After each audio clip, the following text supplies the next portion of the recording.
Sa Nueva Ecija naman ang kampanya si Senadora Miriam Defensor Santiago, pinuntirya niya na naman si Davao City Mayor Rodrigo Duterte, pati ang asta ng mga taga-suporta ni Duterte. Nakatutok si Rafi Tiba. Sa City Gymnasium ng Gapan, Nueva Ecija nagdaos ng programa sa Senadora Miriam Defensor Santiago. Mga estudyante pa rin ang karamihan sa mga dumalo. Pagpapalawak ng Conditional Cash Transfer Program at pagpapaganda sa antas ng edukasyon sa bansa ang ilan lang sa mga programang inilatag ng Senadora. Pero sa panayam sa media, ang katunggaling si Mayor Rodrigo Duterte na ang kanyang pinuntirya.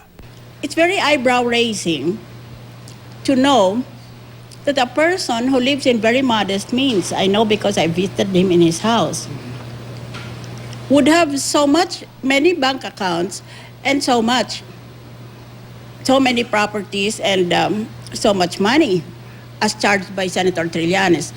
Gayunman, hinala ng Senadora, kamay ng palasyo ang nasa likod ng mga aligasyon ni Senador Antonio Trillanes laban kay Duterte. If Duterte becomes president, he might place President Aquino in jail.